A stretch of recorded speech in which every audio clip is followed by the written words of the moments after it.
Jake Reed, a 28-year-old engineer from Austin, Texas, had been looking forward to a fishing trip with his buddy Tyler all week. It was Friday evening, March 27, 2025, and the plan was simple: 3 days of peace by the lake, away from the grind. He kissed his wife of 3 years, 26-year-old Emily, goodbye as she smiled from the couch in their cozy home. "Catch a big one, babe," she said, her voice warm. Jake grinned, grabbed his gear, and hopped into Tyler's pickup parked outside. They were halfway down the block when Jake cursed under his breath. "Forgot my damn rod," he muttered. Tyler smirked. "Can't fish without it, man. Go grab it." Jake jogged back, the cool night air brushing his face. The house was quiet as he slipped through the front door, not wanting to disturb Emily. But as he stepped into the living room, his heart stopped. Through the half-open bedroom door, he saw her, Emily, tangled in the sheets with a tall, dark-haired man he didn't recognize. Her laugh, soft and familiar, cut through him like a blade. The stranger's hands roamed her back, and Jake's stomach churned. He froze, his fishing rod slipping from his grip and hitting the floor with a dull thud. Emily's head snapped up. "Jake," she gasped, her face draining of color. He didn't scream. He didn't charge in. Instead, he turned, bolted out the door, and sprinted to the truck. Tyler raised an eyebrow as Jake yanked the passenger door open, his breath ragged. "Drive," Jake barked. "Now." The tires screeched as Tyler peeled out, no questions asked.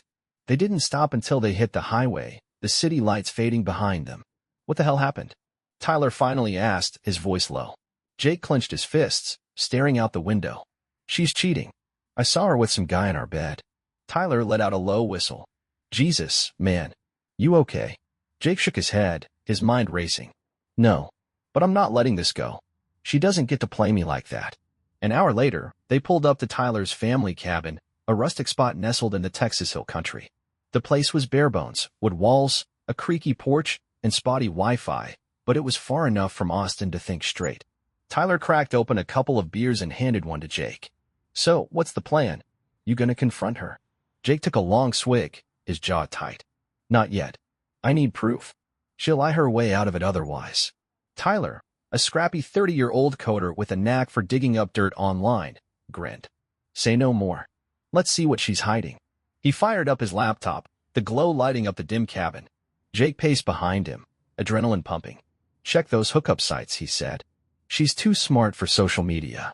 Tyler's fingers flew across the keys, pulling up a sketchy dating platform Jake had never heard of. 5 minutes later, they found it, a profile under the name Caitlin. The photo was unmistakably Emily, smirking in a low-cut top Jake had bought her last Christmas. Looking for a tall, dark-haired guy, 28 to 35, fit, for a wild weekend, Tyler read aloud, his voice dripping with disbelief. "Dude, she's describing you." Jake stared at the screen, his blood boiling. "She's not just cheating, she's hunting for a damn replacement." He slammed his beer down, the condenting under his grip. "We're setting her up. I want to catch her red-handed." Tyler hesitated, then nodded. "All right, man. But we do this smart. No fists, no crazy shit. Legal only. Deal?" Jake's eyes burned with a cold resolve. "Deal. She's gonna regret this." The cabin's dim light flickered as Tyler hunched over his laptop, the screen casting shadows across his face. Jake paced behind him, his boots thudding against the wooden floor. The profile they'd found, Emily's under the alias Caitlin, burned in his mind. "She's been doing this for weeks," Tyler said, scrolling through her posts. "Last update was yesterday, free this weekend. Looking for fun." Jake's jaw tightened. "Fun. In our bed." He stopped pacing, his voice low. "We're taking her down." Tyler cracked his knuckles, a grin tugging at his lips. "Here's the play. We make a fake profile. I'll catfish her, set up a meet. You show up instead." Jake nodded, his eyes narrowing. "Use my old college photo, the one from the lake trip. She won't suspect it's me." Tyler uploaded the picture, crafting a bio to match her ad. Tall, dark, 29, love a good thrill.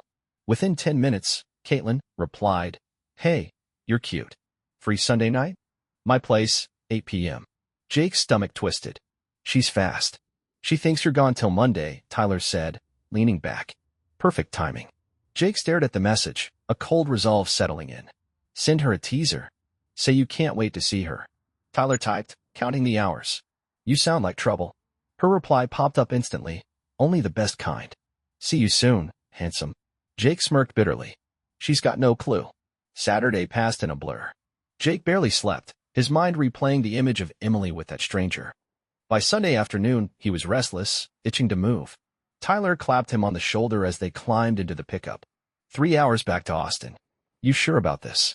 Jake's voice was steel. Never been sure. The drive was silent, the tension thick as they rolled into the city under a darkening sky. They parked a block from Jake's house on a quiet side street. Tyler handed him a burner phone. Text me if it goes sideways. I'll be close. Jake slipped the phone into his pocket and stepped out, the night air sharp against his skin. He walked the familiar path to his front door, his pulse hammering. At 7:58 p.m., he knocked 3 sharp raps. The lock clicked, and Emily opened the door, her smile bright and expectant. Then she saw him. Jake. Her voice cracked, her face paling as she stumbled back. What? Why are you here? He stepped inside, closing the door with a soft thud. Surprise, babe. Expecting someone else? Her eyes darted to the burner phone on the counter, his fake profile still open. This isn't what it looks like, she stammered, clutching her robe. I can explain. Save it, Jake snapped, his calm facade cracking. I saw you Friday night. With him. And now this. He gestured to the phone. Emily's hands shook. It's not cheating. It's for us. Jake laughed, a harsh, hollow sound. For us? You're screwing strangers in our house for us. She flinched, tears welling up. I wanted to spice things up. You've been so distant. Distant? His voice rose. I've been working my ass off for us. He pulled out his real phone, showing her the screenshots Tyler had saved. Weeks of this, Emily. Weeks of lies. She sank onto the couch, sobbing.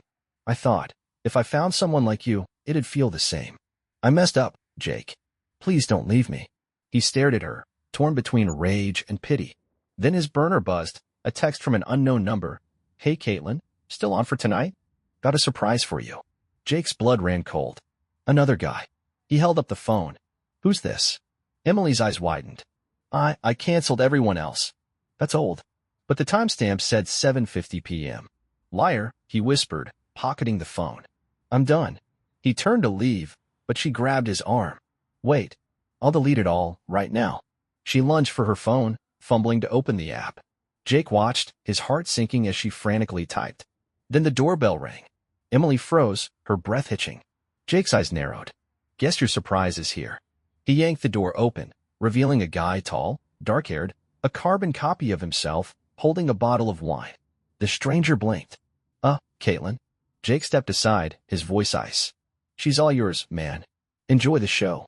He walked out, leaving Emily's pleas echoing behind him. Jake sat in Rachel Wood's office, the Austin skyline gray through the window. It was Tuesday, March 31st, 2025, and the divorce papers were ready. His hands gripped the chair as Rachel slid the stack across her desk. Emily gets served today, she said, her voice steady. I've added the restraining order and a demand for her chat logs. We're hitting hard. Jake nodded, his throat tight. Good. What about that guy who called, the one she paid off? Rachel's eyes gleamed. He's meeting me tomorrow. Says he's got receipts. The burner phone buzzed again, another message from an unknown number. Caitlin, you owe me. Not cool. Jake tossed it to Rachel. She's still got guys chasing her. Rachel smirked. Perfect. More ammo. She leaned back. Emily's scrambling. She left me a voicemail last night, hysterical, begging to meet you. I didn't call back. Jake's jaw clenched. She's had her chance. By noon, Rachel texted, served.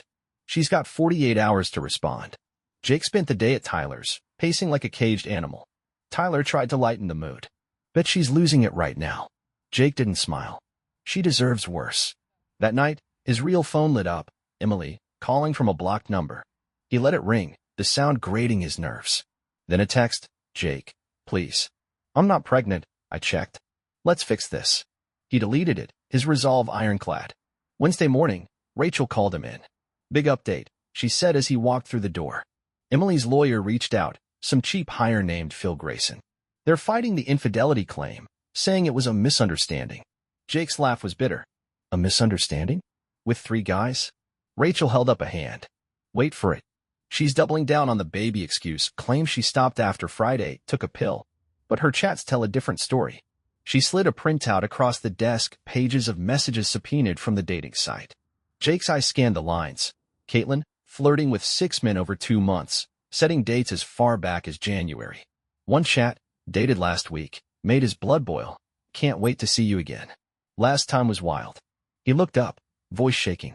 Again? She's been at this since winter. Rachel nodded. Yep. And that guy I'm meeting? He says she paid him $200 to delete their texts. Too late, he kept screenshots. Jake's head spun. She lied about everything. Rachel tapped the papers. This buries her. Grayson's got nothing. Her story's falling apart. She paused, her tone softening. But there's more. She's asking for mediation. Wants to face you before court. Jake's fists balled. No way. I'm done talking. Rachel shrugged. Your call. If we push to trial, she's toast. Judge will see the pattern. Thursday, the mediation loomed. Jake relented, curiosity gnawing at him. At 2 p.m., he sat across from Emily in a sterile conference room, Rachel at his side. Emily's eyes were red, her lawyer fidgeting beside her. Jake, she started, voice trembling. I swear I stopped. I only wanted a family. Our family. He cut her off, voice cold. 6 guys, Emily. 2 months. You paid one to shut up. That's not a family. That's a scam. Her lawyer, Grayson, jumped in. Mr. Reed. She acted out of desperation. Your fertility issues. Jake slammed the table. Fertility issues? She never told me. We never tested. Emily sobbed. I didn't want to hurt you. Rachel slid the chat logs forward. Mrs. Reed, you scheduled dates while he was home. This wasn't a one-off. Grayson paled, flipping through the pages. Emily crumpled, whispering. I thought I could fix it. Then Grayson pulled a last card. She's offering to sign over the house. No alimony. If you drop the public filing. Jake's eyes narrowed. A bribe? Rachel smirked. Too late. We've got a witness. Her donor sent us a video, her begging him for silence last week. Emily gasped, her face ashen. What video? Jake stood, towering over the table. You're done, Emily. See you in court. He walked out, Rachel trailing him. She's toast, she said. That video's the nail in her coffin. Jake's voice was grim. Good. Let her squirm. Jake stood outside the Travis County Courthouse, the April sun beating down on Austin. It was Friday, April 3rd, 2025, and the divorce trial was set. His tie felt like a noose, but Rachel's calm presence steadied him as they walked in. We've got this, she said, clutching a folder stuffed with evidence, chat logs, screenshots, and that damning video from Emily's donor. Jake's stomach churned. She's gonna lie again, isn't she? Rachel's smile was razor-sharp. Let her try. Inside, the courtroom buzzed with tension.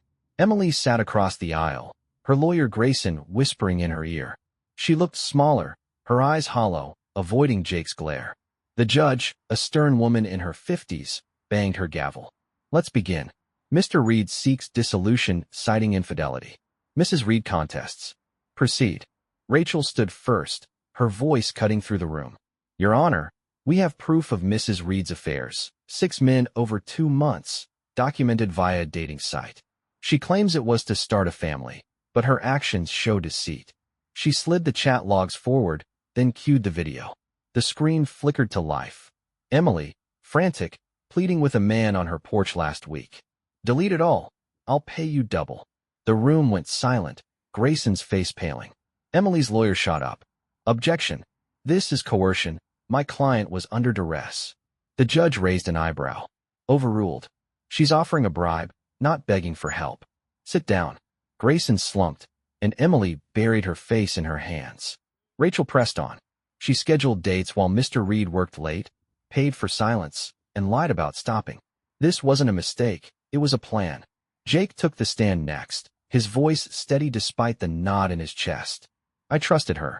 We wanted kids, yeah, but she never told me about any problem. She went behind my back instead. The judge nodded, her gaze shifting to Emily. Mrs. Reed, your turn. Emily stood, trembling, her voice barely audible. I just wanted a baby. Jake's perfect. I didn't want him to feel less. I stopped when he found out. Rachel pounced. Stopped? You set a date Sunday night, hours after he caught you. She held up the burner text. Still on for tonight? Emily stammered. I forgot to cancel. The judge's eyes narrowed. Forgot? With 6 men in play. Grayson tried again. She's remorseful, Your Honor. They can reconcile. Jake cut in, voice like steel. No. She broke us. I'm done. The judge called a recess, then returned with her ruling. Mrs. Reed's actions show intent and deception. Infidelity is clear. Mr. Reed's request is granted. No alimony. House to him. Mrs. Reed keeps her car and personal savings. Emily sobbed, Grayson patting her shoulder as Jake exhaled, relief washing over him. It was over. 2 weeks later, Jake sold the house on the edge of Austin, pocketing a tidy sum after the mortgage cleared. He moved to a sleek condo in Dallas, far from the memories. Therapy helped. He ran daily, purging the anger, finding peace in the rhythm. Emily landed in San Antonio, working retail, her dreams of luxury shattered. A letter came once, her handwriting shaky. I'll always love you. I'm sorry. He burned it, letting the ashes scatter. Tyler met him for beers one night, raising a glass. You're free, man. She got what she deserved. Jake clinked his bottle, a faint smile breaking through. Yeah, justice feels good. He'd lost a wife, but gained something stronger, himself.